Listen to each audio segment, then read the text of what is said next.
नमस्कार, ये है न्यूज लॉन्ड्री पॉडकास्ट और आप सुन रहे हैं एनएल चर्चा। नमस्कार, मैं हूं अतुल चौरसिया। आपका खर्चा आपकी चर्चा हफ्ता दर हफ्ता हम एक बार फिर से लेकर आए हैं न्यूज लॉन्ड्री का हिंदी पॉडकास्ट एनएल चर्चा। इस हफ्ते बहुत सारी चीजें हैं चर्चा करने के लिए और हमारे साथ एक खास मेहमान हैं, वरिष्ठ पत्रकार हैं, रिपोर्टर हैं, संवाददाता हैं मनीषा भल्ला हमारे साथ, जो कि लगातार इस समय जो किसानों का प्रदर्शन चल रहा है दिल्ली के अलग अलग सीमाओं पर उसको कवर कर रही हैं। मनीषा, आपका स्वागत है चर्चा में। शुक्रिया अतुल जी। और साथ में हमारे साथ हमारे एसोसिएट एडिटर मेघनाथ भी हैं। मेघनाथ, आपका भी स्वागत चर्चा में। नमस्ते सर। नमस्ते। चर्चा की शुरुआत हम करें आज, जब हम 18 तारीख की सुबह 11 बजे इस चर्चा को रिकॉर्ड कर रहे हैं, तब बहुत सारी चीजें ऐसी हैं, संभव है कि जब तक आप तक पहुंचे चीजें उनमें से कुछ चीजों में बदलाव हो चुका हो। तो मेघनाथ, सबसे पहले मैं चाहूंगा कि आप एक बार जो हमारे श्रोता हैं उनको जो महत्वपूर्ण खबरें हैं, महत्वपूर्ण डेवलपमेंट हैं जिन पर हम आज बात करेंगे, उनके बारे में एक बार उनको जानकारी दें। जी, पहली चीज तो कल रात को यहाँ पर दिल्ली में एक अर्थक्वेक हुआ। हाँ। सर, आपको महसूस हुआ? यार, मैं सो गया, फिर मुझे लग रहा था कि धिक्कार है ऐसा काम कर कि पता ही ना चले। मैं सो गया था, पर इतना झटका लगा कि उठ गया था मैं। मतलब वही 4.2 का रीडिंग आया है। अच्छा, इतना तेज था? हाँ, काफी तेज था और काफी आई थिंक 4-5 सेकंड तक चल रहा था। तो दिल्ली में काफी, मतलब वैसे बाहर भी भागे लोग मैं देख रहा था। मैं नहीं भागा, मैं तो सो रहा था पर भागना चाहिए, जस्ट बोल रहा हूँ। हेडलाइंस की तरफ चलते हैं कि फार्मर्स प्रोटेस्ट अब 21वें दिन पर पहुंच गया है, जो दिल्ली में चालू है। वैसे तो सितंबर से शुरू है, जब से फार्म लॉज पास हुए पंजाब और हरियाणा में स्पेशली, पर दिल्ली के बॉर्डर्स के आसपास अभी और गतिविधियां दिखाई दे रही है। कल 17 लोगों की, मतलब अभी तक के 17 किसानों की मौत होने की खबर आई है। एक बहुत ही दर्दनाक घटना हुई है जिनमें राम सिंह सिंघड़ा, जो कि करनाल से आते हैं, इन्होंने ये खुद को गोली मार के सुसाइड कर ली। ये खबर आई है किसान आंदोलन सिंघू बॉर्डर में। उसके अलावा सुप्रीम कोर्ट ने अब फार्म बिल्स और उसके प्रोटेस्ट को लेकर सुनवाई शुरू कर दी है, पर इसमें से कोई निष्कर्ष नहीं निकला है अभी तक।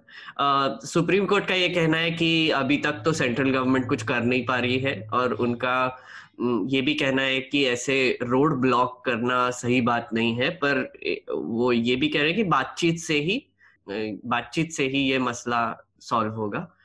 तो सुप्रीम कोर्ट का हियरिंग अभी भी चालू है। आई थिंक आज भी एक हियरिंग है उस पर। इसके अलावा विंटर सेशन कैंसिल हो गया है पार्लियामेंट का। अधीर रंजन चौधरी ने लिखा था गवर्नमेंट को एक पत्र, जिसमें उन्होंने बोला था कि किसानी संशोधन को, जो किसानी कानून है उनमें संशोधन लाने के लिए ये एक सत्र बुलाया जाए। पर गवर्नमेंट ने उनको लेटर में लिखा है कि कोविड-19 की वजह से ये सत्र नहीं होगा, और उनका पत्र में यही कहना था कि बाकी के दलों के लीडर भी कह रहे हैं कि कोविड-19 की वजह से सत्र चलना नहीं चाहिए। और जनवरी 2021 में अब बजट सेशन बुलाया जाएगा, जो कि रेगुलरली जो बुलाया जाता है वैसा ही। नीतीश कुमार ने फैसला कर लिया है कि बिहार में कोविड का वैक्सीन फ्री दिया जाएगा। ये तो उन्होंने मैनिफेस्टो में भी लिखा था, बीजेपी ने जो बोला था एक्सेट्रा। वो उनका फैसला हो चुका है। कैबिनेट ने उसकी मंजूरी दे दी है। उन्होंने कहा है कि 20 लाख सरकारी और निजी नौकरी देने का प्रस्ताव भी मंजूर हो चुका है। कुछ और तबलीगी जमात के केस में जिसका बहुत बवाल हुआ था, उसमें कुछ 36 जो फॉरेनर्स थे उनको रिहा कर दिया गया है कोर्ट ने। और उनका कहना है कि कोई ऐसे प्रूफ नहीं था कि इनकी वजह से कोरोना स्प्रेड हुआ है, या फिर वो 14 लोकेशंस में 14 स्टेट्स में जाकर इन्होंने स्प्रेड किया है। उन्होंने हजरत निजामुद्दीन के स्टेशन ऑफिसर को भी क्वेश्चन किया कि आपने इस पे इन्वेस्टिगेशन में इतने सारे लैप्सेस कैसे कर दिए। ये जो फॉरेनर्स थे, ये थे US, Russia, UK, France, Sudan, Tunisia, Sri Lanka, Tanzania, United Kingdoms, Thailand, Kazakhstan और इंडोनेशिया से, मतलब एकदम काफी देशों से ये लोग थे और इनको रिहा कर दिया गया है। एक कुछ खबर आ रही है कि हमारा नेशनल फैमिली हेल्थ सर्वे में जो इस बार फिगर्स आए हैं वो काफी दर्दनाक है, और बोला जा रहा है कि कोविड-19 की वजह से हमारे मेल और जिस न्यूट्रिशन के जो फिगर्स है वो और बद से बदतर हो गए हैं। ये पार्शियल सर्वे था वैसे। इसमें एमपी, तमिलनाडु, राजस्थान, पंजाब, झारखंड और उड़ीसा के नंबर्स दिए और उत्तर प्रदेश के भी नंबर्स दिए, पर 22 स्टेट्स के इसमें नंबर थे। कुछ इसमें यूपी के नंबर नहीं है इसमें, नहीं, उत्तर प्रदेश के भी नंबर्स नहीं है। तो पार्शियल ही था, पर इन्होंने बोला कि 13 स्टेट में, 22 जो स्टेट्स उन्होंने सर्वे किए उनमें से 13 स्टेट्स में चाइल्डहुड स्टंटिंग के नंबर्स बढ़ गए हैं। सबसे ज्यादा इंक्रीज हुआ है बिहार में, जहां पर 5.4% से इंक्रीज हुई है। वैसे बिहार में सबसे ज्यादा स्टंटेड चिल्ड्रन का अभी भी आंकड़ा है, जो कि 49.9% बच्चे वहां पर स्टंटेड है। सर, विचित्र बात है मेघनाथ, मैं वही देख रहा था कि हमारे लिए बड़ा गर्व का विषय ये बार बार बताया जाता है कि दुनिया के सबसे यंग देश हैं हम। 60% से ज्यादा, 65% से ज्यादा आबादी हमारी 30 साल से कम उम्र की है। और उसी के साथ ये भी इतना बड़ा सच है, जो कि ये एनएफएचएस के आंकड़े जिसका आप जिक्र कर रहे हैं, उसमें ये बात निकल कर आई है कि दुनिया के सबसे ज्यादा कुपोषित और अंडरवेट बच्चे जी 30 साल से कम के और 30 साल से कम उम्र में, जो वर्ल्ड का औसत है उसमें हिंदुस्तान दुनिया के सबसे कुपोषित और अंडरवेट बच्चों में। मेरे ख्याल से अफ्रीका की 2 कंट्री हैं, तंजानिया या कुछ और, ऐसा मैं नाम नहीं याद कर पा रहा हूँ, उन ऊपर है भारत इस मामले में, कुपोषण और अंडरवेट बच्चों के मामले में। तो जो यूथ है हमारा वो स्वस्थ है कि नहीं, ये बहुत बड़ी बात है, और वो स्वस्थ नहीं है, इन आंकड़ों में दिखता है जी। और एक और, मतलब वही एक और ऐड कर सकते हैं यहाँ पर कि ये भी बोला जाता है कि हमारे पास एक्सेस खाना भी है, मतलब वैसे धान बहुत ज्यादा है, और ये इससे फार्मर प्रोटेस्ट से लेके भी ये बहुत आगे आ रहा है कि धान बहुत ज्यादा है पर लोगों तक नहीं पहुंच रहा है वो अभी तक।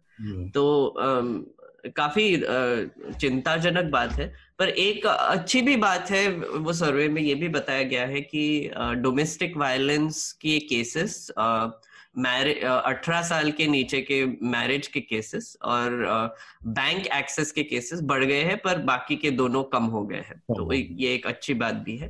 तो वैसे डेवलपमेंट के हिसाब से वो भी एक इकोनॉमिक ग्रोथ और जनरल वेलफेयर की वजह से अच्छे भी नंबर्स है कुछ, पर न्यूट्रिशन के हिसाब से बहुत घटिया नंबर्स है।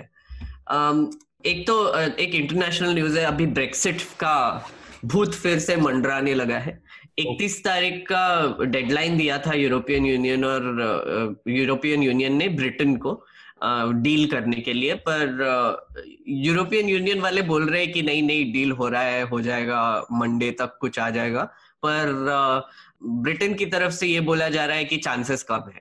उन्होंने बोल दिया कि नहीं, पॉसिबल ही नहीं है, पार्लियामेंट को अप्रूव करना पड़ेगा 31 तारीख के पहले। तो आई थिंक ये फिर से एक्सटेंड हो जाएगा। तो वो एक्सटेंड तो होता ही रहा है 2016 से, जब से रेफरेंडम हुआ है तब से। एक और छोटी सी खबर ये है कि इंडिया का ह्यूमन फ्रीडम इंडेक्स 17 स्पॉट से गिर गया है। अब हम 111 रैंक पर है। 2019 में हम 94 रैंक पर थे, अब हम 111 रैंक पर पहुंच गए हैं। 70 पॉइंट नीचे गिर गए। और जी, इसमें ये जो इंडिकेटर है ये बेसिकली इकोनॉमिक और पर्सनल फ्रीडम को लेकर हर साल जारी किया जाता है। तो रिलीजियस भी फ्रीडम इसमें आता है। तो इन 3 चीजों में हमारे रैंक में गिरावट हो गई है। तो ये तो महत्वपूर्ण विषय है, लेकिन उससे चर्चा को हम शुरू करें उससे पहले एक बड़ी दिलचस्प चीज कल, और उस पर थोड़ी सी बात करना चाह रहा था मेघनाथ। आपका एक एक्सप्लेनर आया है मैरिजुआना के ऊपर, यानी गांजे की लीगैलिटी क्या है और ये वो। उसको देखकर मेरे दिमाग में एक ऐसा सवाल आया कि समय के साथ कैसे चीजें बदलती हैं। मतलब 70s में, 60s में जब दुनिया भर में प्रेशर बिल्डअप हुआ इसके खिलाफ, इस कल्चर के खिलाफ। तो तमाम देशों ने और यूएन ने भी इसको रिस्ट्रिक्टेड ड्रग के कैटेगरी में डाल दिया, और ये वो, और उसी के उसमें आकर भारत ने भी इसको स्वीकार किया 18। लेकिन बड़ी दिलचस्प बात है कि उन तमाम देशों में से बहुत सारे ऐसे देश हैं जब अब उन्होंने मैरिजुआना को इस कैटेगरी से निकाल दिया है और उसको मेडिसिनल कैटेगरी में रखते हैं, उसके साथ उसके इस्तेमाल को इजाजत देते हैं, और हम उसको ढोते रहे, अभी भी उस कानून को लेकर आगे बढ़ रहे हैं। तो ये बड़ी दिलचस्प स्थिति है। आपको क्या लगता है ये इस तरह के कानून, क्योंकि समय के साथ चीजें बदलती हैं, तो हमारे यहाँ भी इस चीजों के बदलाव पर बातचीत होनी चाहिए? जी बिल्कुल होनी चाहिए। और मजे की बात ये कि ठीक है, मेडिकल यूज तो ऑब्वियसली एक एस्पेक्ट है ही, पर काफी स्टेट्स ने, यूनाइटेड स्टेट्स में फॉर एग्जांपल रिक्रिएशनल यूज के लिए भी इसको अप्रूव कर दिया है। और ये तो एक मतलब वैसे अगर आप थोड़ा सा इसमें रिसर्च करेंगे तो ये आपको दिखाई भी देगा कि मैरिजुआना से एडिक्शन का चांस बहुत कम है, और सबसे ज्यादा एडिक्शन का चांस निकोटीन से होता है। और निकोटीन मतलब सिगरेट कंपनीज वगैरह जो बेचती है उससे। और ये भी देखा गया है कुछ रिसर्च में कि जब मैरिजुआना का लोग सेवन करते हैं तो उनका सिगरेट का कंजम्पशन कम हो जाता है।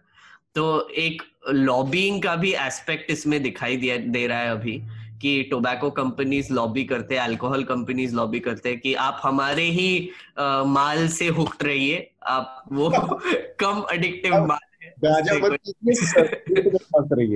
जी। और हमने जब सर वो जो आपने कहा कि हम अपोज मतलब बेसिकली प्रेशर में ही आ गए थे, पर 1961 में जो कन्वेंशन हुआ था, जो मैंने एक्सप्लेनर में भी बताया है, उसमें भारत ने पुरजोर विरोध किया था।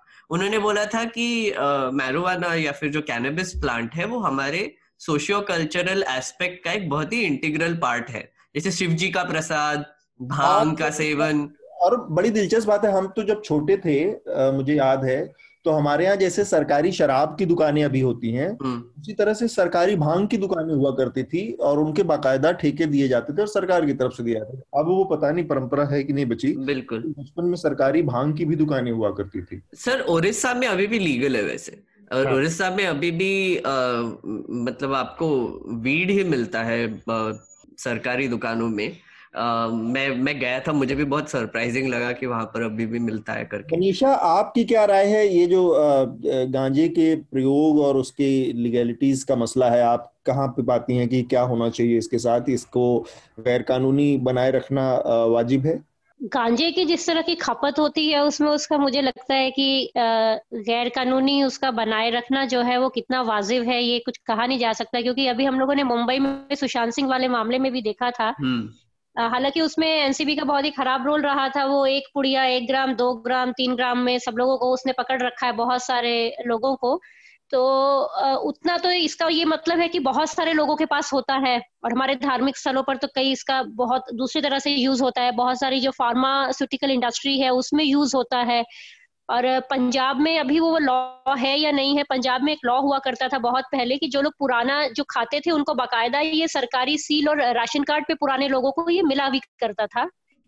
तो उसमें इसकी लीगैलिटीज कितनी मायने रखती हैं मालूम नहीं है। आपको कहीं से भी मिल जाता है, कोई उसकी अवेलेबिलिटी कोई मुश्किल नहीं है, या उसको पाना भी कोई मुश्किल नहीं है। बिल्कुल। मुझे बस ये है कि समय के साथ चीजें चूंकि बदलती हैं। अब एक समय में नैतिकता ये थी कि औरतें बुर्के में रहती थी, घूंघट में रहती थी, वो चीजें अब नहीं रही। इस तरह से बहुत सारी चीजों समय के साथ उनमें परिवर्तन होते हैं, बदलाव होते हैं।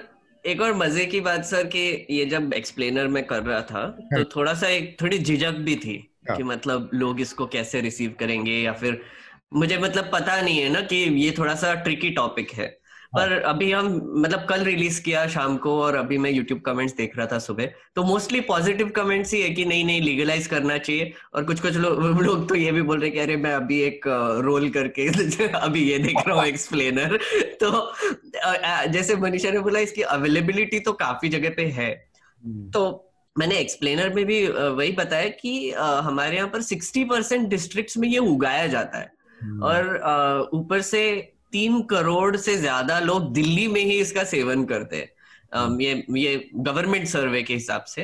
और दिल्ली वर्ल्ड वाइड 3रे नंबर के रैंक पर आती है मैरिजुआना सेवन के, और बॉम्बे 6वें रैंक पर आती है। तो आप सोचिए कि मतलब हमारे यहाँ पर इतना सेवन हो रहा है, तो फिर एक तरीके से देखा जाए तो फिर अगर इसको क्रिमिनलाइज कर दे तो हम लोगों को जो क्रिमिनल जस्टिस सिस्टम पे जो प्रेशर बढ़ता जा रहा है खराब लॉज की वजह से, या फिर उस पे तो प्रेशर बढ़ेगा ही। मतलब ये एनसीबी जैसे कुछ भी कर सकती है बेसिकली, कि कल मेरे घर में आके भी कुछ भी कर सकती है।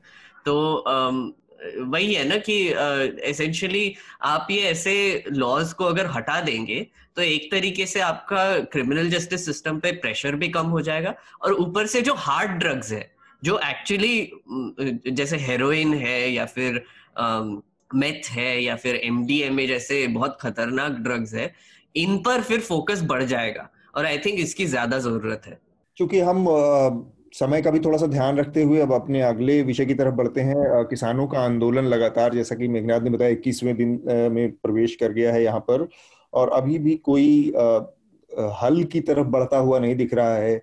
कल वहां पर एक बड़ी दुखद स्थिति पैदा हो गई। वहां पर राम सिंह सिंघड़ा थे, जो कि संत थे वहां पर, और उन्होंने बहुत निराशा में आत्महत्या कर ली, और उनके पास से एक सुसाइड नोट मिला है, और उस सुसाइड नोट में उन्होंने लिखा है कि वो किसानों के दुख को सहन नहीं कर पा रहे हैं। लोग भूखे रहकर अपना योगदान दे रहे हैं, लोग वहां प्रदर्शन कर रहे हैं। उन्होंने कहा कि मैं अपनी जान देकर इस आंदोलन को अपना समर्थन देना चाहता हूं, और उन्होंने आत्महत्या कर ली। तो एक बड़ी दुखद स्थिति है। हमने पहले भी कहा कि ये ऐसी स्थिति है जिसको सरकार को प्रायोरिटी पे रखकर आगे बढ़ना चाहिए, पर सरकार की प्राथमिकता में शायद ऐसी चीजें नहीं हैं।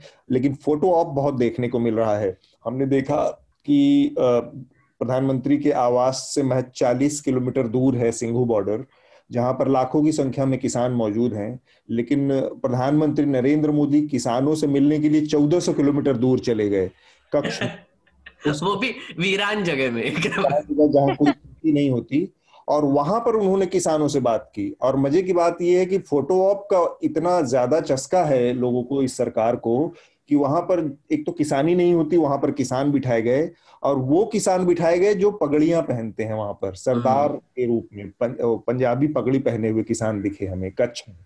तो ये जो फोटो ऑप है और दिखा के लोगों की को बरगलाने की जो कोशिश कही जानी चाहिए, इससे ऊपर उठकर जब लोगों की जान हो तो थोड़ा सीरियस कुछ गंभीर काम करने का वक्त है। मनीषा, आप क्या पा रही हैं वहां पर जो कवर कर रही हैं? तो अतुल, मैं वहां पर लगभग 1 हफ्ते से लेकर 10 दिन तक मैं वहीं पर थी, दिन और रात में भी वहीं पर प्रदर्शनकारियों के बीच में रहने का फैसला इसीलिए लिया था कि बहुत सारी चीजें निकल कर आए। जब आप उनके बीच में रहते हैं, सेवा करते हैं, वहीं पर आप उनके साथ ही खाना बनाते हैं, लंगर छकते हैं। मैं वैसे खुद भी पंजाब की रहने वाली हूँ, और इसको बहुत ही जड़ों तक हम लोगों ने फार्मर सुसाइड्स को कवर किया है, मैंने पंजाब में रिपोर्टिंग करते हुए भी। तो इस बार लेकिन ये जो प्रदर्शन है, ये इसको मैं 2-3 तरह से देखती हूँ। एक तो ये दुनिया का पहला प्रदर्शन है बहुत सारे मायनों में। ये पहला प्रदर्शन है जिसमें पंजाब के यूथ ने इतनी बड़ी तादाद में पार्टिसिपेशन जो उसकी दिखाई दे रही है। ये इस मायने में पहला प्रदर्शन है जिसमें कि सारी की सारी किसान जत्थेबंदियां जो हैं वो एक हो गई हैं। पंजाब में हमेशा से किसान जत्थेबंदियां जो हैं वो अलग अलग रही हैं। किसी ने नेगोशिएशन कर लिया, किसी की अपनी कोई बात हो गई, किसी का कुछ हो गया, लेकिन ये इतिहास में शायद पहली दफा ऐसा हुआ है कि किसान जत्थेबंदियां एक हैं। युवा सारा का सारा वहां पर पहुंचा हुआ है। पंजाब के ज्यादातर जो गांव हैं वो मर्दों से इस समय खाली हैं, जितने मर्द हैं वो वहां पर पहुंचे हुए हैं। और ये एक मायने में, इस मायने में भी पहला प्रदर्शन है कि वहां पर अब सिर्फ किसान नहीं आ रहे हैं, सिर्फ सिख नहीं आ रहे हैं, बड़ी तादाद में हिंदूज आ रहे हैं, बड़ी तादाद में वो लोग आ रहे हैं जिनके पास जमीनें नहीं है, बड़ी तादाद में मजदूर आ रहे हैं। तो इस मायने में ये इतना बड़ा आंदोलन है और एक पहला आंदोलन है जिसका मैनेजमेंट इस तरह से मैनेजमेंट वहां का किया गया है कि उसके अगले कई महीनों तक फेल होने के कोई चांस ही नहीं है। और ये बहुत ही मुश्किल होता है किसी भी आंदोलन में कि हर आदमी एक ही भाषा बोले। अगर वहां पर 5 लाख आदमी है ना, तो 5 लाख आदमी इस समय एक ही भाषा बोल रहा है, और वो वहां पर शहीद होने के ही लिए गया है, हर आदमी का ये कहना है।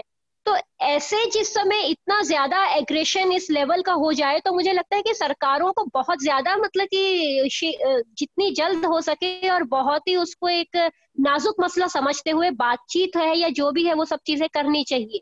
ठीक बात। मेघनाथ, आपको क्या लगता है, सरकार उतनी दृढ़ है? क्योंकि मैं ये देख रहा हूँ कि हर दिन आजकल बड़े सारे कैबिनेट मिनिस्टर्स को टेलीविजन मीडिया पर उतारा जा रहा है, उनके अपने तर्क हैं और कई जगह बड़े बड़े अजीबोगरीब तर्क नजर आते हैं। जैसे एक तर्क दिया गया पीयूष गोयल और कुछ लोगों द्वारा कि आप बताइए कि जनता ने हमें चुना है अभी 2019 में, और हाल ही में हैदराबाद में भी जनता ने हमको फिर से जिताया, वो म्यूनिसिपैलिटी के चुनाव को दिखा रहे हैं, तो हम क्यों ना कानून बनाए? तो इस तरह चुनावी जीत को वो कानून बनाने के अधिकार या इस कृषि कानून के अधिकार के तौर पर दिखा रहे हैं, तर्क के तौर पर दिखाने। कितना गंभीर है सरकार इस मामले को लेकर? ये ना सर, एक तो इसमें मेरी दो राय है। एक तो आप फार्म बिल्स को तो हम काफी डिटेल में डिस्कशन कर ही चुके हैं, पर हमको ना पहले इस पे भी डिस्कशन करना चाहिए कि पास कैसे किया गया। ये आई थिंक हम ज्यादा डिस्कस नहीं किया है हमने। हाँ। क्योंकि मैं जितने भी ओपिनियंस देख रहा हूँ वो फार्म बिल्स में जो कमियां है, जो फार्मर्स के अगेंस्ट है या फिर प्रो कॉर्पोरेट जो सेक्शंस है उसके बारे में हो रही है, पर इससे ना कुछ लेजिटिमेसी भी मिल जाती है वो फार्म लॉज को। क्योंकि जैसे वो पास किया गया था, जैसे पार्लियामेंट में जो वॉइस वोट से जबरदस्ती पास किया गया था राज्यसभा में, और उसके पहले जैसे वो ऑर्डिनेंस की तरह इशू किया गया था, ये मुझे लगता है काफी गलत है। एक तो पब्लिक कंसल्टेशन हुआ नहीं था, और पहले भी बोल चुका हूँ कि फार्मर्स को इसका बहुत ज्यादा गुस्सा है। तो फिर लॉ में क्या है वो बहुत कम मायने भी रखता है, क्योंकि अगर आपने कंसल्टेशन नहीं किया है, आपने फार्मर्स की राय नहीं ली है, तो फिर क्या ही फर्क पड़ता है कि वो लॉ में है क्या, और आपने जबरदस्ती बुलडोज कर दिया इसको। और इसी में वो पार्लियामेंट सेशन का भी बात आता है कि इस बार जो खारिज किया गया पार्लियामेंट सेशन, विंटर सेशन, इस विंटर सेशन में एक्चुअली जो हम सोच रहे थे कि अभी विंटर सेशन होगा, उसमें यही देखने को मिल सकता है कि जैसे सरकार कह रही है बार बार कि नहीं हम अमेंडमेंट्स करने के लिए तैयार है, तो उसके लिए पार्लियामेंट बुलाना पड़ेगा। अब ये पार्लियामेंट बुला भी नहीं रहे हैं, तो मतलब अमेंडमेंट्स करेंगे, इसका मतलब है ही क्या एग्जैक्टली? कि आपकी मंशा तो दिख रही है कि आपको कुछ करना ही नहीं है इस पर। आप लेटर लिखकर, आप रिटन कुछ भी ये बोल देंगे कि हाँ हम एमएसपी जारी करेंगे या फिर हम ये अमेंडमेंट करेंगे, वो अमेंडमेंट, उसको कोई फर्क ही नहीं पड़ेगा, क्योंकि लॉ में जब तक आप चेंज नहीं करेंगे तब तक कुछ होने नहीं वाला है। और ऊपर से सुप्रीम कोर्ट ने जो बोला है कि सुप्रीम कोर्ट ने कोई सब्सटैंटिव डायरेक्शंस भी नहीं दिए इस पर। बड़ा कंफ्यूजिंग सा है मामला कि आप इधर की भी बात कर रहे हैं, आप उधर की भी बात कर रहे हैं। जी, और जैसे मनीषा ने कहा कि ये आई थिंक हिस्ट्री में पहली बार जैसे पंजाब के यंग लोग और सब फार्म लीडर्स साथ में आकर जो प्रोटेस्ट कर रहे हैं, इससे मुझे ये भी दिखाई दे रहा है कि एक तो सुप्रीम कोर्ट और ऊपर से गवर्नमेंट को इसको हैंडल कैसे करना है वो समझ में नहीं आ रहा है। इसीलिए ये अजीब अजीब तर्क दिए जा रहे हैं कि म्यूनिसिपैलिटी में जीत गए तो फिर हमको लॉस बनाने चाहिए या फिर जो भी है।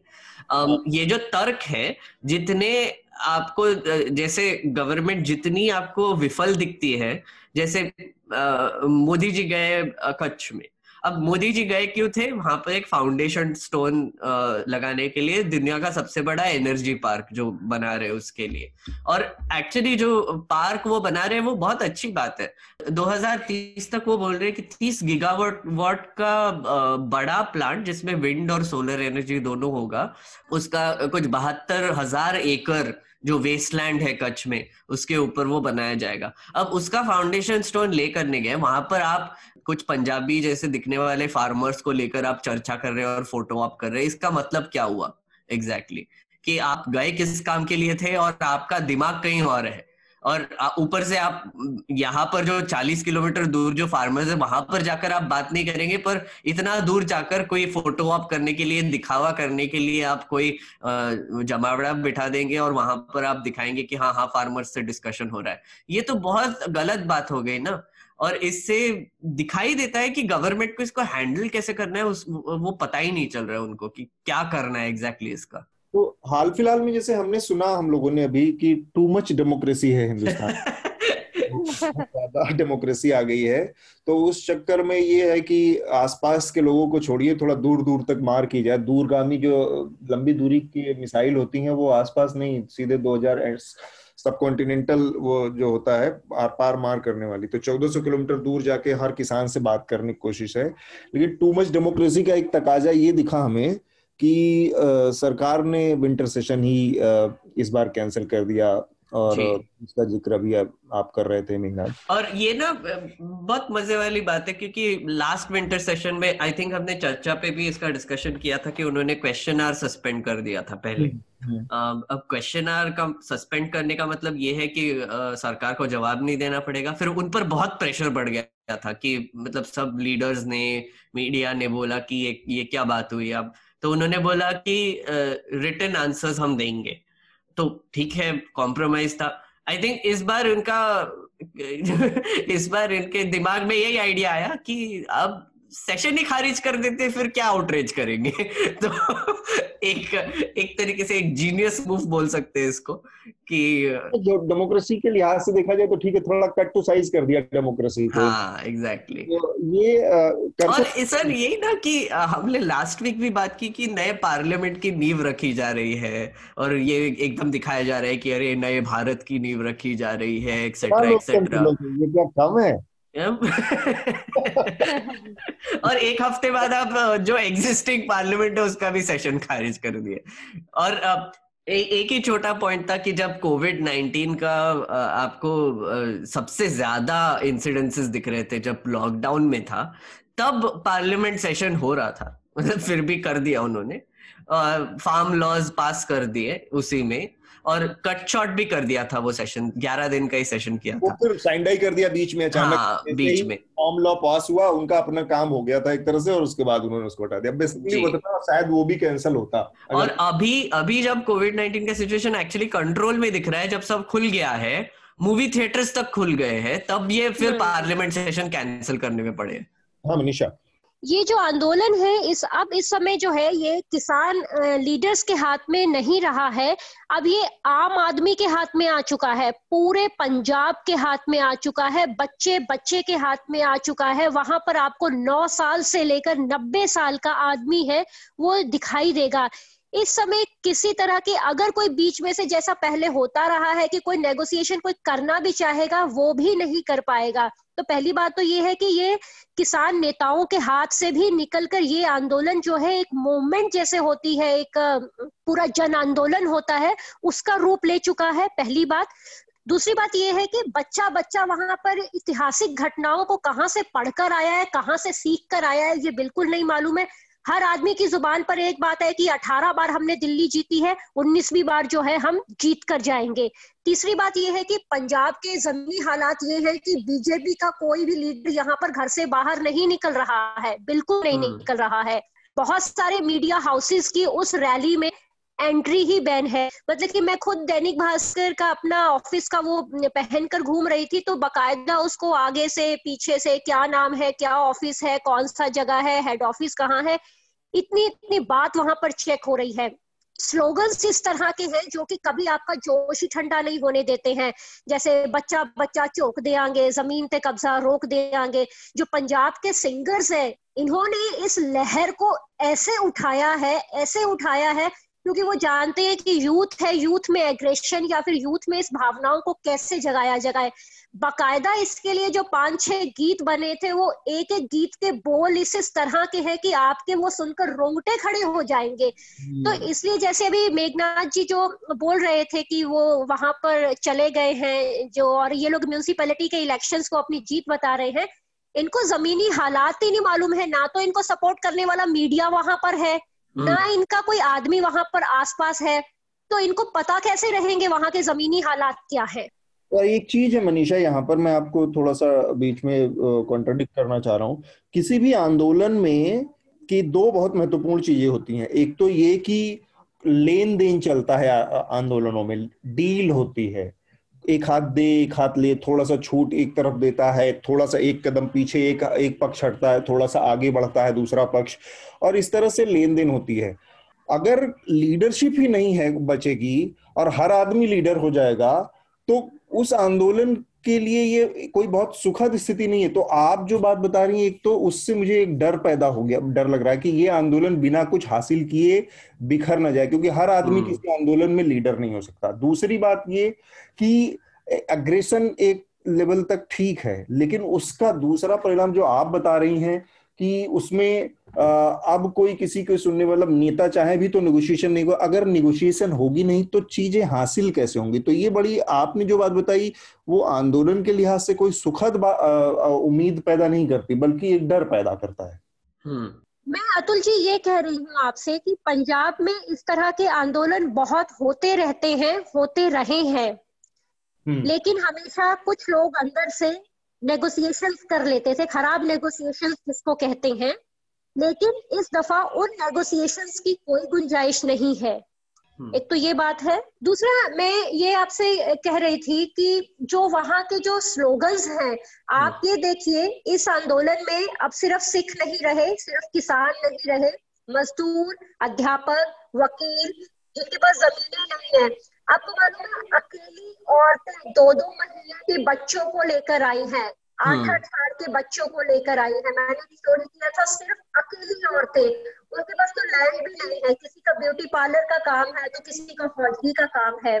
जो वहां के स्लोगन्स है ना, वो स्लोगन्स इतना मतलब कि उसमें जोश भरते हैं। जैसे वहां पे आपको स्लोगन्स पढ़ने के लिए मिलेंगे, बच्चा बच्चा चौक देंगे, जमीन पे कब्जा रोक देंगे। और वहां के जो पूरा का पूरा जो सिंगर्स हैं, जो गायक हैं, पंजाब के गायकों का इसमें बहुत योगदान है। मेघनाथ, आपको क्या लगता है, जिस तरह की इस तरह की स्थिति अगर पैदा होती है तो आंदोलन के लिए अच्छा है या ये चिंता की बात है? जी, मैं श्रोताओं को ये बताना चाहूंगा कि मनीषा का थोड़ा सा कनेक्शन का प्रॉब्लम हो रहा है, तो फिर मैं थोड़ा सा रिपीट कर देता हूँ उन्होंने क्या कहा था अभी। कि उन्होंने कहा कि इसमें इस आंदोलन में पंजाबी सिंगर्स का बहुत बड़ा हाथ है, और उनके अगर आप गीत सुनेंगे तो रोंगटे खड़े हो जाएंगे। बहुत अग्रेसिव टाइप गीत है, और बहुत एसेंशियली बच्चे भी वहां पर है और बूढ़ी औरतें भी वहां पर है, जो जिनको पता है बिल के बारे में और उससे क्या उनका नुकसान होगा। तो आई थिंक मनीषा का ये भी कहना है कि जैसे उन्होंने पहले कहा कि ये जो आंदोलन है ये किसान लीडर्स के भी हाथ से निकलता जा रहा है। तो आई थिंक अतुल सर, ये एक बात पॉइंट आउट करना बहुत जरूरी है कि जब एक आंदोलन जन आंदोलन बन जाता है तो एक यहाँ पर लीडरशिप का बहुत बड़ा रोल आता है कि अगर ये आउट ऑफ कंट्रोल हो गया या फिर ये आउट ऑफ कैरेक्टर चला गया। जैसे फॉर इंस्टेंस अगर आपने देखा होगा पिछले हफ्ते कोई एक दो दिन के लिए न्यूज चैनल्स ने एक कोई फोटो निकाला कि जहां पर उमर खालिद और शर्जील इमाम के भी फोटो लेकर कुछ औरतें बैठी है वहां पर। तो उसकी वजह से उन्होंने ये बोल दिया कि अरे ये तो शाहीन बाग बन गया है, ये तो फार्म लॉस के बारे में है ही नहीं अभी, एक्सेट्रा। जैसे कि वो कुछ 20-30 औरतें जो बैठी है वही बोल रही है कि वही पूरा आंदोलन लेकर बैठी है। तो ये सब जो वाकया है ये तब आता है जब कोई क्लियर लीडरशिप नहीं होती है, जब कोई क्लियर मैसेजिंग नहीं होता है। अभी फिलहाल हम देख रहे हैं मैसेजिंग यही है कि एक तो फार्म बिल्स आप वापस ले लीजिए, यस और नो जो बोल रहे हैं, पर एक ऐसा कोई फेस नहीं दिखाई दे रहा है। अगर आपको मैं पूछूंगा कि ये आंदोलन को कौन से लीडर्स लीड कर रहे हैं या फिर आइडेंटिफाई कर सकते हैं, तो क्या आप आइडेंटिफाई कर सकते हैं कौन से लीडर्स इस प्रोटेस्ट को लीड कर रहे हैं? तो आपके दिमाग में नाम नहीं आते हैं कोई, आपके दिमाग में ऐसे ही नाम आते हैं कि मतलब हाँ फार्मर लीडर्स है, 35 फार्मर लीडर्स है, 32 फार्मर लीडर्स है, वो कर रहे हैं, पर ये कौन कर रहा है एग्जैक्टली ये समझ में नहीं आता है। तो आई थिंक सर इफ कोई अगर कम्युनिकेशन करना होगा गवर्नमेंट के साथ या फिर सुप्रीम कोर्ट में भी, तो आई थिंक ये बहुत इंपॉर्टेंट है कि कोई एक चेहरा हो। पर वो फिर एक और उसका एक ट्रिकी सिचुएशन हो जाता है कि वो चेहरा हो जाए तो फिर वो चेहरे को डिमोनाइज कर दिया तो फिर इनका काम हो जाएगा पूरा। तो बहुत ही डाइसी सॉर्ट ऑफ सिचुएशन हो जाती है फिर। एक चीज है हालांकि इस घटना के बाद जिसका आपने जिक्र किया कि वहां पर शर्जील और इस तरह के पोस्टर लेके लोग बैठे थे, या फिर जो शुरुआत में 6 मांगे अचानक से आई, जिसमें एक मांग ये थी कि जितने भी बुद्धिजीवियों और इनको जेलों में रखा गया है उनको रिहा किया जाए। इसके बाद ये सारा नैरेटिव शुरू हुआ। तो मैंने ये एक चीज पाया लेकिन कि बहुत स्मार्टली और बहुत क्विक तरीके से अपने को रिकैलिब्रेट भी किया जा रहा है इस आंदोलन के दौरान।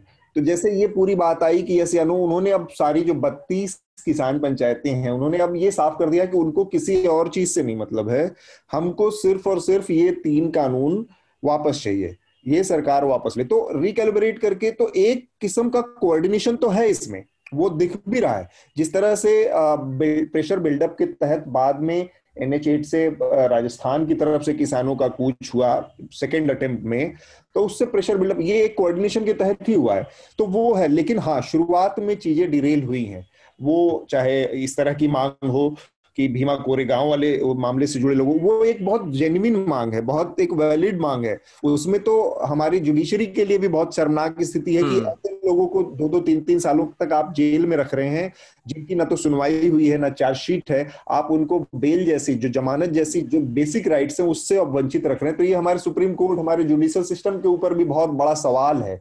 वो एक दूसरी चीज है। लेकिन इस आंदोलन से उसको जोड़ने से चीजों को डाइवर्ट करने में, आपको भटकाने में सरकार को बहुत आसानी हो जाती है। तो इस चीज को शुरुआत में जरूर ये गलतियां हुई, लेकिन अब उसको उन्होंने सही किया है, अपने को फिर से जो कहते हैं कि अपने को रिकम्पोज किया है, तो वो एक चीज है।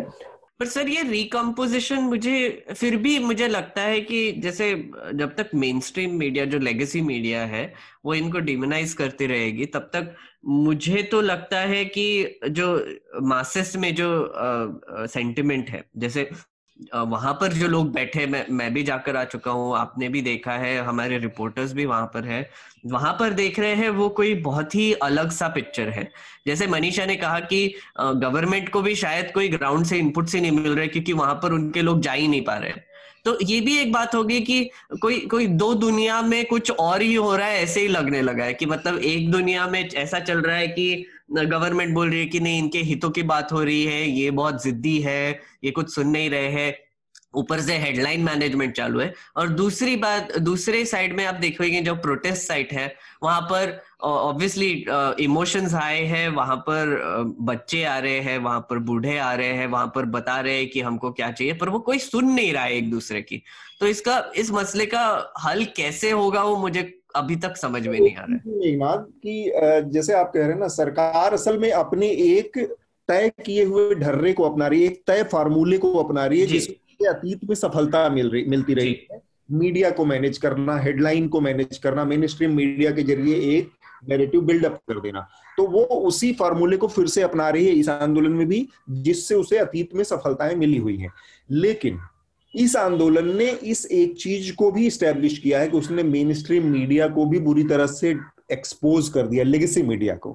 इस आंदोलन में जितने बड़े पैमाने पर लेगेसी बड़े मीडिया हाउसेस के खिलाफ मूड दिखा, उनको चेज आउट किया गया, जिस तरह से मेन स्ट्रीम मीडिया के लिए लोगों के अंदर नफरत दिखी है, या उसके प्रति जो एक भरोसे का भाव खत्म हो गया है, कोई विश्वसनीयता उस मेन स्ट्रीम मीडिया की नहीं बची है, इस आंदोलन ने उस चीज को भी स्टैब्लिश किया। तो हमें ये देखना नहीं चाहिए कि सरकार को जिस चीज से अतीत में सफलता मिली है, उससे अब भी सफलता मिलेगी उसी फार्मूले से, इस पर बहुत ज्यादा नहीं किया जा सकता। हाँ, आज नहीं तो कल स्थितियां ऐसी हो गई हैं, चाहे ये जो लोगों की मौत से बन रही है, एक दुखद स्थितियां हैं, सरकार को अल्टीमेटली इस पर गंभीरता से विचार करना ही होगा। इसके केवल और केवल 2 कानून 3 कानूनों तक परिणाम नहीं है, इसके राजनीतिक परिणाम है, इसके इलेक्टोरल रिपरकशंस होते हैं, और कोई भी राजनीतिक दल उसको जरूर कंसीडर करे। आज लग सकता है भाई बीजेपी को कि उसका पंजाब में कोई बड़ा स्टेक नहीं है और ये पंजाब का आंदोलन है, लेकिन ऐसे आंदोलन नहीं होते। आंदोलन अपना असर चारों तरफ छोड़ते हैं। एक और बीच में डेवलपमेंट आई थिंक कल ही हुआ कि अरविंद केजरीवाल ने एक स्पेशल सेशन बुलाया था दिल्ली असेंबली का फार्म लॉस पर, और उन्होंने वो फार्म बिल्स फाड़ कर फेंक दिए। तो आप जो बोल रहे हैं कि इसका पॉलिटिकल रिपरकशन होगा, तो आई थिंक आम आदमी पार्टी का बहुत बड़ा स्टेक है पंजाब में, और उन्होंने ये भी बोला है कि उत्तर प्रदेश में भी वो इस बार कंटेस्ट करेंगे कुछ सीट्स पर, तो इसका इफेक्ट तो दिखाई देगा मुझे लगता है। पर एक चीज मुझे बताइए मेघनाथ कि थोड़ा सा मुझे कंफ्यूजन, अगर आपको याद हो तो जिस दिन ये आंदोलन शुरू हुआ था, आने का सिलसिला शुरू हुआ दिल्ली की तरफ किसानों का, अगर मनीषा है तो मनीषा भी इसका जवाब दें, कि उसी दिन के आसपास इन 3 में से 2 कानूनों को दिल्ली असेंबली ने पास कर दिया था, और आज उन 3 कानूनों को असेंबली में फाड़ना, मतलब ये इसको क्या कहेंगे, मैं हिपोक्रेसी कहूं इसको या ये दोहरापन कहूं अरविंद केजरीवाल और आम आदमी पार्टी सरकार की, इसको कैसे एक्सप्लेन किया जाए? आपने उस कानून को पास ही क्यों किया था उस समय? 2 कानूनों को सेकेंड कर दिया आपने और फिर आज आप बिल फाड़ रहे हैं। ये इसकी मुझे जानकारी नहीं थी ऑनेस्टली स्पीकिंग। तो आई थिंक मनीषा आपको कुछ बोलना है इस पर? देखिए, हिपोक्रेसी की तो ये हद है कि इस बिल की जब से तैयारी चल रही होगी, ऐसा नहीं है कि किसी को जानकारी नहीं हो। ये बिल लागू होने के बाद जो है अकाली दल की जो नेता और प्रकाश सिंह बादल की बहू हरसिमरत कौर जो है वो रिजाइन कर देती हैं। वो रिजाइन इसलिए कर देती है क्योंकि उनको मालूम ही नहीं था कि जमीन पर इतनी आंधी है कि उस आंधी में उनकी पार्टी उड़ जाएगी बहुत बुरी तरह से, उसके परखचे उड़ जाएंगे, तो वो रिजाइन कर देती हैं। वो मंत्रालय में, केंद्रीय मंत्रालयों के अंदर वो बैठी हुई है, क्या उनको जानकारी नहीं थी इस बात की, या बादल को या अकाली दल को इसके बारे में मालूम नहीं था? सब मालूम था। इन द सेम वे आम आदमी पार्टी को भी मालूम था। आम आदमी पार्टी की जमीन पहले भी पंजाब में काफी खिसक चुकी है, काफी टूट चुकी है, तो एकमात्र उनको किसानी के मुद्दे पर फिर से शायद अपनी जमीन मिलती हुई दिखाई दे रही है। तो इसलिए हो सकता है कि इस हिपोक्रेसी को जो है वो यूज किया जा रहा है। थोड़ा सा समय की हमारे पास वो कमी है, तो हम अगला एक विषय है, इस पर हम चर्चा करते रहेंगे, किसानों का आंदोलन, क्योंकि अभी आगे और भी चीजें हैं, जब तक कोई इसमें नतीजा नहीं निकलता, कोई समझौता नहीं होता, तब तक इस पर ये आंदोलन हम कवर करते रहेंगे। अगला इसका जो हिस्सा है, दूसरा जो हम बात करना चाह रहे थे, थोड़ा संक्षेप में बात करेंगे, वो ये है कि आपने सबने सुना होगा, देखा होगा कि किस तरह से मार्च अप्रैल मई के महीने में तबलीगी जमात को लेकर हमारे पूरे देश के मीडिया ने और हमारे राजनीतिक वर्ग ने, सत्ताधारी वर्ग ने एक पूरा हाइप क्रिएट कर दिया था कि किस तरह से तबलीगी जमात के लोगों ने पूरे देश में कोरोना को फैला दिया। उसके बाद बॉम्बे हाईकोर्ट का एक निर्णय आ चुका है। अब दिल्ली की मेट्रोपॉलिटन कोर्ट ने एक बड़ा फैसला दिया है। उसने इस मामले में अलग अलग करीब मेरे ख्याल से 10-12 देशों के 36 जो विदेशी नागरिक थे उन सबको बाइज्जत बरी करते हुए दिल्ली पुलिस को फटकार लगाई है। जो नियामुद्दीन, जहां पर तबलीगी जमात का मरकज स्थित है, उनका मुख्यालय स्थित है, वहां के जो एसएचओ हैं उनको फटकार लगाते हुए उनके जो एविडेंसेस हैं, उनकी जो इन्वेस्टिगेशन है, सब पर सवाल खड़ा किया और उनको बताया कि आप दुर्भावना से प्रेरित होकर ये सब कर रहे थे। तो इस पर मैं बात करना चाह रहा था थोड़ा सा। पहले सबसे मेघनाद, आपकी टिप्पणी, ये जो पूरा फैलाया गया प्रोपेगेंडा, एक तरह से फैलाया गया, सारी चीजें की गई तबलीगी जमात के खिलाफ, और उसके बाद मीडिया के ऊपर, तो हम लोगों ने मीडिया के ऊपर आज के बहुत सारी बातें पहले भी की हैं, फिर से वही सारी बातें, वही सारी चीजें होगी कि सरकार के इशारे पर ये मीडिया क्या क्या करता है। जिस तरह से इसने उस समय उसका डेमोनाइजेशन किया, जिसको शैतान की तरह से एक प्रस्तुत किया, और अब वो मीडिया पूरी तरह से चुप है। इससे पूरे, मतलब एक तो विदेशों में पूरे, क्योंकि इसमें बहुत सारे विदेशी शामिल थे, तो वहां पर भारत की एक जो छवि है, एक सॉलिड, एक मजबूत, एक बहुत ही कहते हैं कि कलरफुल, एक बहुत उस तरह के लोकतंत्र की, उस छवि को तो धक्का लगेगा ही, लेकिन उस मीडिया के ऊपर किस तरह की छवि बन रही है अब इस मीडिया की विश्वसनीयता को लेकर। ये ना पूरा मीडिया का क्रिएट किया हुआ ही बवाल था, बट इसमें बीजेपी का भी बहुत बड़ा हाथ था। अगर आपको याद होगा, अप्रैल में कुछ बीजेपी लीडर्स ने भी बोला था कि ये जो तबलीगी जमात के लोग हैं कि वो बॉम्ब की तरह घूम रहे हैं, कोरोना स्प्रेड कर रहे हैं, एक्सेट्रा। तो ये जो क्रिएशन है मीडिया का, ये कांग्रेगेशन हुआ था मार्च में, वैसे मार्च 13 से 15 के बीच में, और इसमें 2 पहलू निकल के आए थे। एक तो कि उसी समय लॉकडाउन इम्पोज हुआ था और वहां पर वो जो मरकज की जो बिल्डिंग है, वहां पर काफी लोग जमा हो गए थे और अंदर रहकर वो लॉकडाउन की स्थिति में बैठे हुए थे। तो तबलीगी जब हमने भी इस पर रिपोर्ट किया था कि उनकी तरफ से भी कुछ गलतियां हुई थी, कि उन्होंने अपने नंबर्स गलत बताए थे, उन्होंने बताया नहीं था कि एग्जैक्टली हो क्या रहा है अंदर, और फिर कुछ लोग वहां से बाहर निकलकर और भी स्टेट्स में पहुंच गए थे। तो ये सब हुआ था, पर इसको जो मीडिया ने जो इसको बिगटेड एक कम्युनल नैरेटिव दे दिया इसका कि मुस्लिमों को कोविड स्प्रेड करना है, ये बहुत ही घिनौना काम था। और आई थिंक जब अब ये कोर्ट ने जो बोल दिया है कि आप जो फटकार लगाई है, जैसे आपने कहा, वो फटकार तो पुलिस को लगाई है, मीडिया को कुछ कोई बोल नहीं रहा है, क्योंकि मीडिया तो अब ये फार्म लॉज पे और ये पे और मोदी जी की कच्छ यात्रा और मोदी जी का और का वाराणसी में थिरकते हुए दिखा रहे हैं, पर उनकी तरफ से कोई रिपोर्ट नहीं आएगा इस पर। उनकी तरफ से कोई ये नहीं आएगा कि नहीं हमसे गलती हो गई, हमने गलत आपको एक नैरेटिव बनाकर प्रेजेंट किया एक्सेट्रा, उसका कुछ नहीं होने वाला। और आई थिंक इस पर मीडिया रेगुलेशन की बात करना भी जरूरी है कि हमारे यहाँ पर जब मीडिया कोई गवर्नमेंट कोऑप्ट कर लेती है पूरी तरीके से, तो फिर इसका हमारे पास जवाब क्या हो सकता है। एक तो ऑब्वियसली इंडिपेंडेंट मीडिया को सपोर्ट कीजिए, क्योंकि हम तो पहले से ही कवर कर रहे थे और हम इसका फैक्ट चेक भी कर चुके हैं बहुत सारा, तब भी मीडिया को भी फैक्ट चेक कर चुके हैं और ऊपर से हमने मरकज को भी फैक्ट चेक किया था तब। तो ये फैक्ट बेस्ड रिपोर्टिंग की जो हमारे यहाँ पर अभी बहुत जरूरत बढ़ गई है, उसके बारे में आई थिंक और बात करना जरूरी है। और आई थिंक लोगों को ये भी समझना जरूरी है कि आप जब कंट्रीब्यूट करते हैं इंडिपेंडेंट मीडिया को, जो कि आपके पैसे से चलता है, तो उसकी वजह से आप तक ये फैक्ट्स आ पाएंगे। अदरवाइज जो गवर्नमेंट और जो कॉरपोरेशंस जो स्पॉन्सर करती है मीडिया, वो तो आपको ऐसी खबरें दिखाएंगे जो उनके इंटरेस्ट में है। जी बिल्कुल। मनीषा, ये जो पूरा मरकज का मामला हुआ, उसको आप कैसे देखती हैं, और इस पर जो अब कोर्ट का फैसला आया है? देखिए, मरकज के जिस समय हुआ था ये हम सब की जानकारी में ही था, और ना केवल मरकज और उसके बाद भी जहां जहां पर उसके जो नतीजे निकले वो भी हमको मालूम है। किस तरह से वो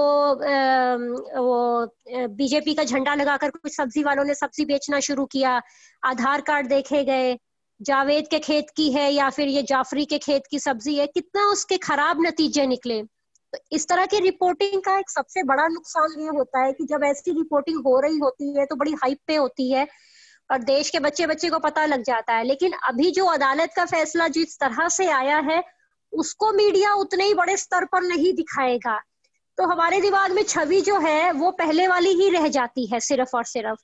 जबकि मैं जिस समय मुंबई में थी तो मैं आपको बताती हूँ कि धारावी में जो पहली मौत हुई थी, जो कि तबलीगी जमात से ही गए थे, 65 साल के व्यक्ति थे, बेशक वो कोरोना पीड़ित थे, लेकिन उनकी मौत कोरोना से नहीं हुई थी, उनको किडनीज की प्रॉब्लम थी और उनको टाइम पर डायलिसिस नहीं मिल पाया था, तो डायलिसिस ना मिलने की वजह से उनकी मौत हुई थी।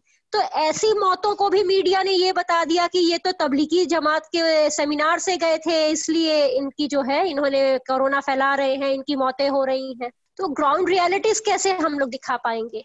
ठीक बात। समय का थोड़ा सा अभाव है, उसको देखते हुए अब हम अपनी आज की चर्चा को रोकेंगे। उससे पहले मेघनाद के हवाले मंच एक अपील हमारे श्रोताओं से जो होती है वो, और फिर हम रिकमेंडेशन की प्रक्रिया पूरी करेंगे। पिछले हफ्ते आयुष ने एक स्टोरी की थी जिसमें हमको ये मिला कि रिपब्लिक और जी के चैनल्स ने काफी, मतलब एक नहीं काफी चैनल्स ने गवर्नमेंट का जो स्पेक्ट्रम है, मतलब जो डीडी का जो स्पेक्ट्रम है, उस पर अपने चैनल्स चलाना शुरू कर दिए थे 2016 और 2017 में।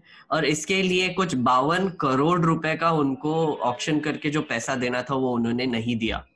और ये जो बात सामने आई, ये तो हम स्कैम ही कहेंगे, क्योंकि आपको याद होगा कि स्पेक्ट्रम स्कैम जब हुआ था, 2G स्पेक्ट्रम स्कैम जब हुआ था, तब यही एक मसला निकल कर आया था कि कैसे गवर्नमेंट का जो स्पेक्ट्रम है, जो एक्चुअली पब्लिक गुड है, पब्लिक रिसोर्स है, इसको कंपनीज कैसे फ्री में यूज कर रही है, या फिर नोशनल लॉस जो हुआ है उसके बारे में बहुत बात हुआ था।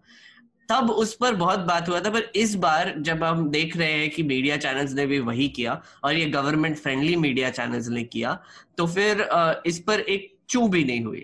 पर न्यूज लॉन्ड्री ने इसको कवर किया है, आप वो जरूर रिपोर्ट पढ़िए। और ये रिपोर्ट आप तक आ पाते हैं क्योंकि ऑब्वियसली मैंने जैसे अभी जस्ट बोला कि हम जो काम करते हैं वो आपके लिए करते हैं, क्योंकि आप हमको सपोर्ट करते हैं, आप हमको सब्सक्राइब करते हैं, और आपके खर्च पर ही आजाद हो सकती है खबरें। आप हमारे वेबसाइट पर जाइए और वहां पर सब्सक्राइब बटन पर क्लिक कीजिए और वहां पर आपको पैकेजेस मिलेंगे।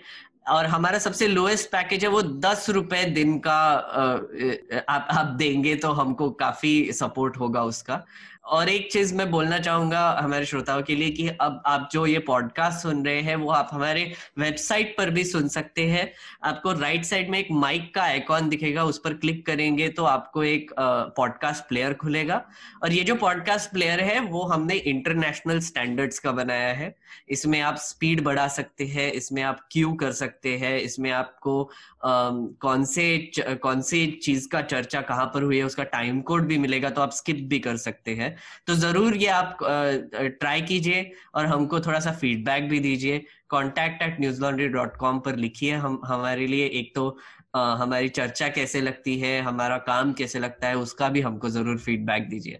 जी, थैंक यू मेघनाथ। उम्मीद है हमारे श्रोताओं को हमारी इस पूरी अपील का असर होगा और जो हमारा प्रयास है कि एक अपने श्रोताओं से, अपने दर्शकों के जरिए और लोगों के जरिए एक मीडिया का प्लेटफॉर्म खड़ा हो उनके समर्थन से, ताकि main stream media, legacy media की तरह खबरों के साथ इस तरह का समझौता न हो, तो उसमें हम सफल होंगे। समय का थोड़ा सा अभाव है, उसके चलते हम रिकमेंडेशन की प्रक्रिया पूरी करेंगे। तो मैं सबसे पहले चाहूंगा मनीषा, आप क्या रिकमेंड करेंगी हमारे श्रोताओं को इस हफ्ते? मेरा एक ये जरूर कहना है कि इस आंदोलन को लेकर जो 5-6 गीत बने हैं वो YouTube पे कुछ भी करेंगे, कोई इस तरह के कीवर्ड्स हम डालेंगे तो वो जरूर आ जाएंगे, वो जरूर सुनने चाहिए। वो 5-6 गीत ऐसे हैं जो अपने आप में आंदोलन, किसानी, पंजाब, पूरा विरासत, इतिहास और उन चीजों को बताते हैं। जी, मेघनाथ, आपका रिकमेंडेशन इस हफ्ते? जी, मेरे कुछ रेकमेंड, एक तो आप अतुल सर का इस बार का टिप्पणी जरूर देखिए। मेरे देश की धरती अर्नब उगले उगले अंजना रोहित इसका टाइटल है। और मुझे इस बार का थंबनेल बड़ा अच्छा लगा। अंजना ओम कश्यप और रोहित सरदाना बैल बन के बैठे हैं, तो वो जरूर देखिए। और एक मेरे कुछ खुद के भी रिकमेंडेशंस है। मैंने एक एक्सप्लेनर किया है गांजा पर, जो अभी हमने इस पर डिस्कशन भी किया, वो एक है। और पिछले हफ्ते में मैं बोल रहा था कि जो मेरा ग्राउंड रिपोर्ट है वो रिलीज होगा, वो अभी रिलीज हो चुका है।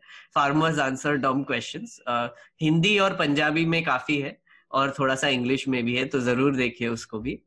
इसके अलावा मैंने पिछले हफ्ते साइबर पंक खेला। मैंने पिछले चर्चा में बोला था कि साइबर पंक रेकमेंड किया था जब मैंने खेला नहीं था, पर मैंने खरीदा पिछले हफ्ते और खेला। मैं ये बहुत ही हाईली रेकमेंड करना चाहूंगा अपने श्रोताओं को, जो भी गेम खेलते हैं उनको।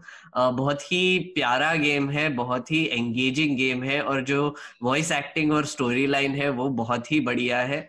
बहुत ही इमर्सिव एक्सपीरियंस है और काफी ओपन वर्ल्ड जब बोलते हैं तब जब आपको रोल प्लेइंग गेम जो बोलते हैं कि आप एक कैरेक्टर हो और आप डिसाइड करते हो कैसे स्टोरी आगे जाएगा, उसका एक बहुत ही उम्दा एग्जाम्पल है ये। प्लीज जरूर खेलिए साइबरपंक 2077। तो मेरा रिकमेंडेशन ही था, एक बहुत पॉपुलर नेटफ्लिक्स की वेब सीरीज थी, अभी भी है वो, उसका नेक्स्ट सीजन आने वाला है, मनी हाइस्ट करके। तो उसका जो एंथम सॉन्ग था बेला चाओ बेला चाओ, उसका उस थीम पर, उस म्यूजिक के ऊपर एक नया ये किसान आंदोलन का एक एंथम सॉन्ग बना है, त्वाड़ा जाओ। तो वो बहुत जबरदस्त है। तो अगर किसी ने बेला चाओ सुना हो, बहुत ही खूबसूरत गाना वो एंथम था उसका। तो ये पंजाबी जो गाना बना है उस पर उसको जरूर सुने, YouTube पर अवेलेबल है वो। तो एक मेरा रिकमेंडेशन ये। दूसरा, आज हम लोगों ने जिक्र किया मेघनाथ के एक्सप्लेनर का, जो मैरिजुआना के ऊपर था, गांजे के इस्तेमाल और उसकी कानूनी जो दावपेच हैं। तो अमिताभ घोष हैं, उनकी बहुत पॉपुलर किताब है सी ऑफ पपीज, उसका हिंदी वर्जन अवेलेबल है अफीम सागर के नाम से। तो चूंकि उसकी बहुत सारी चीजों पर हिंदुस्तान में किस तरह से उसका रिश्ता है, और एक छोटा सा जिक्र भी आया कि किस तरह उसके कितने जिलों में गांजा उगाया जाता है। तो एक जिला है हमारे पूर्वांचल उत्तर प्रदेश में, उसका नाम ही है गाजीपुर, और वहां पर सबसे बड़ी गांजे की फैक्ट्री है जो ब्रिटिश इसी वजह से उसका नाम पड़ा था। और वो ब्रिटिश जमाने में वहां पर गांजे की सबसे बड़ी फैक्ट्री और सबसे ज्यादा वहां पर लीगल तरीके से गांजे की खेती होती है अभी भी। तो मैं उस पूरी व्यवस्था के इर्द गिर्द अमिताभ घोष की एक किताब है कि कॉलोनियल एरा में किस तरह से ये एक पूरी इकोनॉमी का सेंटर था बना, और कोलकाता और तमाम लोग जगहों पे उस गांजे की खेती से जो समृद्धि आई और इकोनॉमी पनपी, उसने किस तरह से ब्रिटिश एम्पायर को हेल्प किया, वो सारी चीजें, बहुत जबरदस्त किताब है, तो आप उसको पढ़ें। वो एक मुझे याद आया, आई थिंक मिर्जापुर में भी एक छोटा सा उसमें एंगल था इसका, राइट, कि वो कोई गवर्नमेंट से उनको लाइसेंस मिलने वाला था गांजा ग्रो करने का। एग्जैक्टली वही है, सेम। तो वो हिस्टोरिकली वहां पर गांजे की खेती होती, क्योंकि वहां पर सबसे बड़ी गांजे की फैक्ट्री अंग्रेजों ने लगवाई थी जी, तो उस जमाने से चल रही थी। तो एक ये है। और मेरा तीसरा रिकमेंडेशन है, बड़े अर्थशास्त्री हैं, हालांकि आप उनको अगर वैचारिक खांचे में डालना चाहे तो लेफ्टिस्ट कह सकते हैं, जीन रेज। उनका एक आर्टिकल छपा है एनएफएचएस का, जो आंकड़ा आया है, जो सर्वे आया है अभी, उसके ऊपर उन्होंने एक लेख लिखा है, ओपिनियन लिखा है इंडियन एक्सप्रेस में। उसका टाइटल है new evidence on child nutrition, call for radical expansion of child development services. तो ये मैं चाहूंगा कि आप लोग आर्टिकल पढ़ें, आपको पता चलेगा कि किस तरह से अभी भी, बहुत सिनिकल वे में कहूँ तो, हम सुपर पावर और तमाम चीजों की बात कर रहे हैं, लेकिन हमारे यहाँ जमीनी यथार्थ ये है कि अभी भी बहुत बड़ी आबादी कुपोषित है, अंडरवेट है। बहुत सारी महिलाएं ऐसी हैं जिनको बच्चों की परवरिश के दौरान, पैदाइश के दौरान हॉस्पिटल की सर्विसेज नहीं है, हेल्दी फूड नहीं मिलता है, ये सारी चीजें हैं। तो इन आंकड़ों को, इस रिपोर्ट को पढ़ें। इसके साथ ही हम अपनी आज की चर्चा को यहीं पर रोकेंगे। आप दोनों लोगों का बहुत बहुत शुक्रिया चर्चा में शामिल होने के लिए। धन्यवाद जी, शुक्रिया। न्यूज लॉन्ड्री के सभी पॉडकास्ट टिचर, आईट्यूज और दूसरे पॉडकास्ट प्लेटफॉर्म पे उपलब्ध हैं। खबरों को विज्ञापन के दबाव से आजाद रखें, न्यूज लॉन्ड्री को सब्सक्राइब करें।